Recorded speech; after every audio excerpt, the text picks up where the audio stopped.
Hello जी, राधे राधे। स्वागत है आपका अपने चैनल नया अनुभव पर।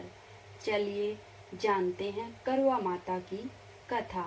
इससे पहले करवा माता की पूजा की वीडियो मैंने पहले बनाई हुई है, आप उसे चेक कर सकते हैं। उसका लिंक डिस्क्रिप्शन बॉक्स में मिल जाएगा।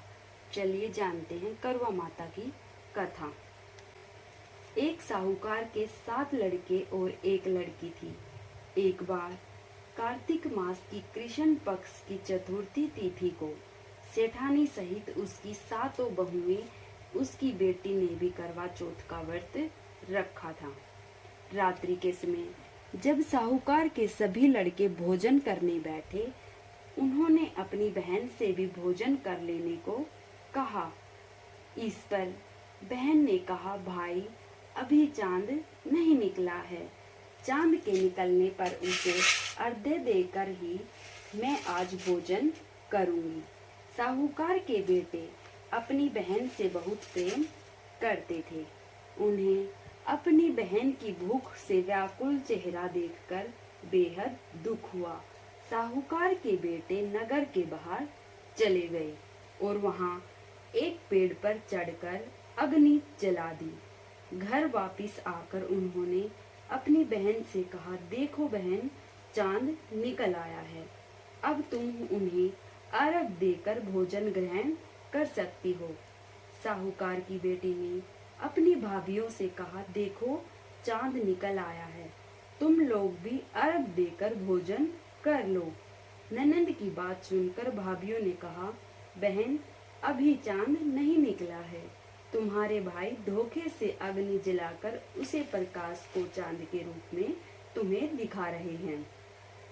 साहूकार की बेटी अपनी भाभियों की बात को अनसुनी करते हुए भाइयों द्वारा दिखाए गए चांद को अर्घ देकर भोजन कर लेती है। इस प्रकार करवा चौथ का व्रत भंग होने के कारण विघ्नहर्ता भगवान श्री गणेश साहूकार की लड़की पर अप्रसन्न हो जाते हैं। गणेश जी की अप्रसन्नता के कारण उस लड़की का पति बीमार पड़ गया और घर में बचा हुआ सारा धन उसकी बीमारी में लग गया। साहूकार की बेटी को जब अपने किए हुए दोषों का पता लगा तो उसे बहुत पश्चाताप हुआ। उसने गणेश जी से क्षमा प्रार्थना की और फिर से विधि विधान पूर्वक चतुर्थी का व्रत शुरू कर दिया।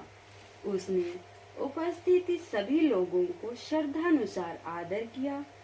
तदुपरांत उनसे आशीर्वाद ग्रहण किया।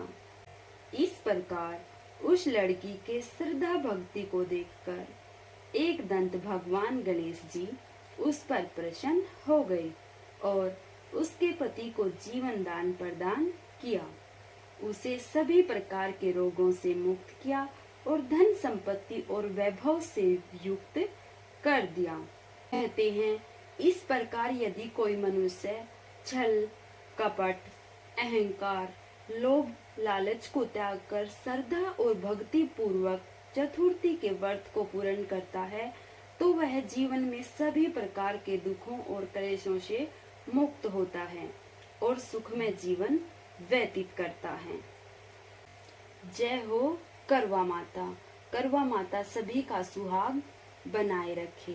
अब ये जो हमारे हाथ में बचे हुए हैं कुछ अन्न के दाने, ये हमें अपने पल्लू पर ऐसे बांध के रख लेने हैं। इनको हम चंद्रमा पूजन के समय लेंगे। जब हम चंद्रमा को पानी देना होता है तब ये अन्न का यूज किया जाता है।